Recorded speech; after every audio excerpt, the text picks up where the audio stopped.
not look like the way you want me to. Nor I may not do it. Alright, so I'm going with my Beauty Bakery palette, and I'm taking this color, and this is going to go on my brow bone. Now this color is a little bit light, but no worries, I'll be fixing that shortly. So I'm going in with the orange, and the orange is going right at the beginning of my brows in that socket area and right up under my brow bone. The reason I do this is because I want to have my brow bone area, the arch my brow bone is, I want to have that area breathe.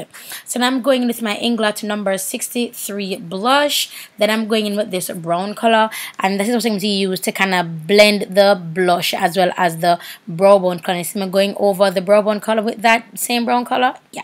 So I'm going over the brow bone with that same brown color. Then I'm going to go back in with my Inglot number 63 blush. I really wanted this look to be as warm as possible, and I loved how it came out. So now I'm going in with my, I think it's called I Think I Love You from ColorPOP. It's the palette, and I'm using the black from this palette to add a little bit of warmth. So now after that, I'm taking my Sedona lace quad, and I'm going to go on my lid for this, and I'm using this as like a base of sorts so that my eyeshadow stands out. Now I love this gunmetal color from the palette. I did not know it was in there. I actually did this look the day before, but I didn't record it, and I was like, what? The revolution has to be televised, honey. So I went ahead and now I'm recording it today. I love this gunmetal color. I think it's so cool. Now I kept on going in with this blush within this video. Yes, it's a blush. It's an eyeshadow, a blush, because I kept on losing it, and I really love the depth and the warmth that it gave. Same thing with the black. It is okay for you to go over the colors that you've lost. You can't say, oh my gosh, the eyeshadow is no good because I lost the color. It comes with blending. Whenever you're blending, that tends to happen.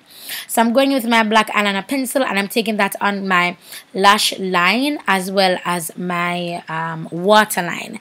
Then I'm going in with this color from the palette again from Beauty Bakery, and I'm putting that right on under my lash line, or rather underneath the black eyeshadow, black pencil.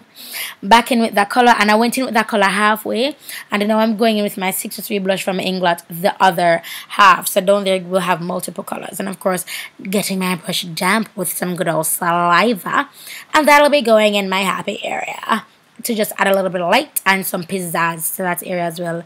So this is called Cinnamon from Fenty Beauty, and that's going to be the base. And as my blush, not my blush, my highlight, my glow rather, I'm strobing with Trophy Wife from Fenty Beauty as well, and this is going to be my blush. I love how orange blushes look on me, and I use all my eyeshadow as blushes, just saying. So I'm taking Ooh La La from LA Girl, and I'm lining my lips with LA Girl's espresso lip liner. This is the color, this is the look, you guys. I hope you guys enjoyed it. Thank you so much for watching. Your support truly means a lot to me. The lashes are by La Page Trends. I'll talk to you guys in the next video. Please don't forget to subscribe if you have not. Click like, share this video, comment, let me know if you like it or not, and what video ideas that you may have in the description bar below. Don't forget to follow me on Snapchat as well, and I'll talk to you guys in the next video. Bye guys.